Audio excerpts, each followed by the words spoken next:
Well, it's the end of a bloody red trail and the beginning of an era devoid of the shadow of Naxal terror.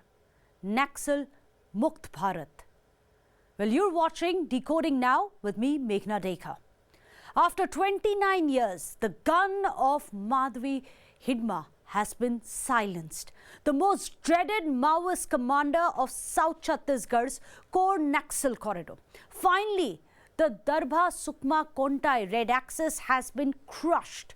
For 29 years in the dense forests, he was almost like a shadow.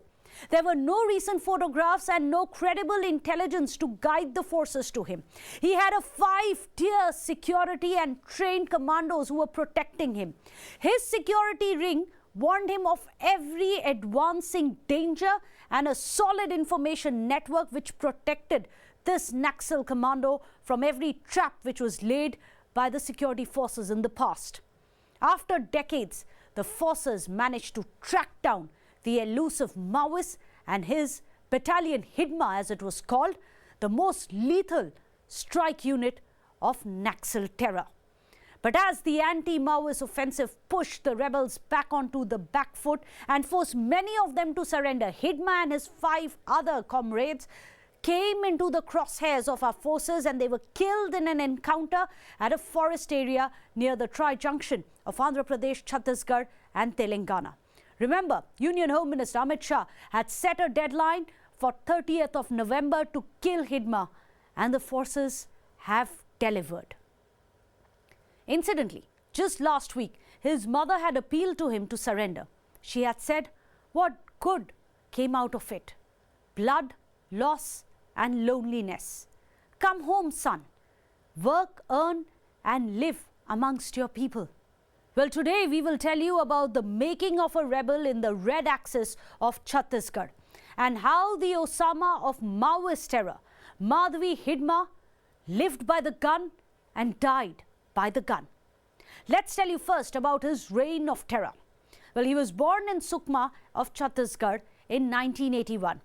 Soon he became the head of the deadliest strike unit, the PLGA. He was also the member of Dandakaranya Special Zonal Committee. He was the only tribal from Bastar who was part of the Central Committee. He was a most wanted Naxal on NIA's list. He also was the mastermind of 26 armed attacks on civilians, on politicians as well as security personnel. He carried a bounty of 1 crore rupees on his head. But how did this Osama of Maoist terror remain hidden so long? Why was it so difficult for the forces to track him? Well, this is because Hidma had a 3 to 5 layer security ring around him at any given point in time. His security, as per those who have surrendered and now have revealed to us, was tighter than even the police chief himself. He had armed commandos with him, fully armed, ready to kill for him. They were part of his core team. There was also no recent photograph available of Hidma and there was no credible intelligence to guide the police. Hidma did not visit any villages. He did not go for any gatherings.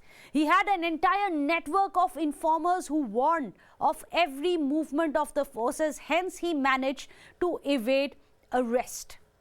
The trail of terror of Madhvi Hidma is a bloodied one.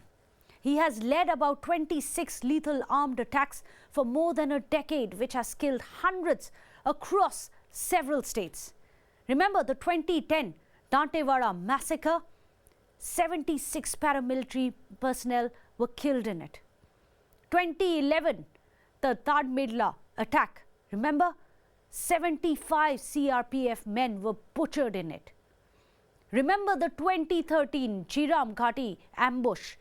That killed 32 people, and this included the entire state leadership of the Congress party. Then it came the 2017 twin attacks in Sukma, which killed 37 security personnel. 2021, the Sukma Bijapur ambush which killed 22 security personnel. So as you see, the reign of his terror was spread across several states, 4 states, and specifically in the Darbha Sukma Kontai Red Axis, which is one of the strongest Maoist strongholds. Just to explain to you geographically, he was active across state borders in Chhattisgarh, in Telangana, Andhra Pradesh, Madhya Pradesh. However, the area that we are highlighting for you in deep red is the Darbha Sukma Kontai Red Axis. This is the core Maoist bastion, which was very hard for the security forces to chip into. Well, Hidma's elimination, of course, is going to be a big blow to the Maoist movement in India, as it is significantly going to disrupt the Maoist logistics, recruitment patterns in this entire red area. The reason behind that is because with his death, the entire Darbha Sukma Kontai Red Axis has been completely crushed. He was the backbone of it. There is no other leader of Hidma's stature who's left in that entire hierarchy of leadership. They have lost another highly trained commander. Hidma could mobilize large cadres. He was the one coordinating multi-district attacks. This, with his death, is a disruption of the logistics of national operations. It will disrupt the recruitment patterns as well.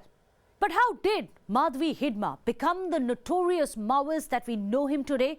Let's take a look at how the rebel really lived. He studied till class 10 and then he joined the Maoist ranks. Well, his confidants who surrendered have said that he became drawn to the Maoist forces. They were the rebels at the time in Sukma after they built a pond in his village. He then went and expressed his gratitude and said he wanted to join them. After which he went on to lead battalion of the People's Liberation Guerrilla Army, one of the deadliest ones. He was also then the youngest member of the Central Committee, which is the top decision-making committee of the Maoist hierarchy. His discipline, as per those who used to be part of his battalion, say that it was his discipline which catapulted him to the top of the ranks of Maoists. Hidma woke up at 4 a.m. every morning. He read all news reports because he wanted to keep abreast with all the developments across the nation. He also underwent intense physical training, insisted that for his battalion.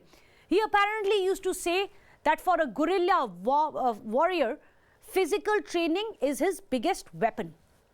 His entire battalion, it was named after him, the battalion Hidma as it was called, went on to become the most lethal strike unit in the region. Well, however, this region, which was at one time affected by Maoist violence, is now on the path of development.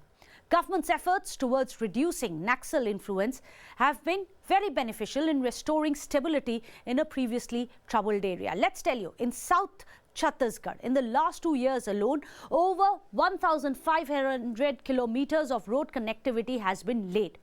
200 mobile towers have been set up.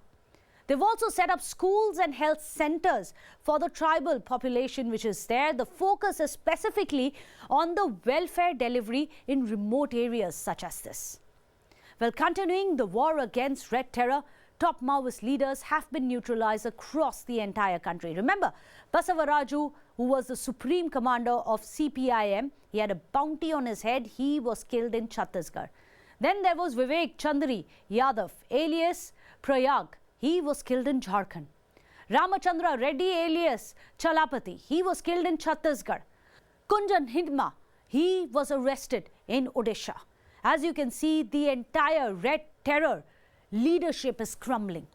We can see significant progress in the fight against Maoist terror. The numbers speak for themselves if you take a look at it. We'll show you about the campaigns which have been led by the forces such as Naxal Mukt Bharat Abhiyan. In 2025, the number of Naxals, this is just till March, was 90. Many more till now. The number of Naxals who have been arrested is 104. Those who have surrendered, a huge amount of them, 164, and the numbers keep increasing every day. Remember, in 2024, the number of those who were killed were 290. Over 1,000 were arrested, and 881 had surrendered. The year before that, in 2023, about 380 Naxals were killed, about 1,100 were arrested, and over 1,000 had surrendered.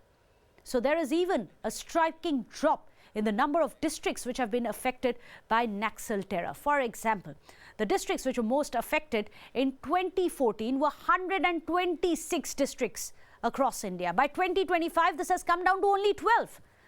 The number of areas which were affected in Chhattisgarh, if you look at the square kilometer, in 2014, it was 18,000.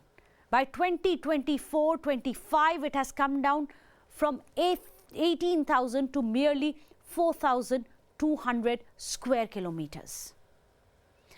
So, the Osama of Maoism may have been killed, but the way forward will be a double-pronged approach. Aggressive security operations and targeted development initiatives in the affected areas. May there be no more Madhvi Hidmas on our soil. That's all we could get you on Decoding Now. Do tell us what you want to see next right here in the comments section. See you soon.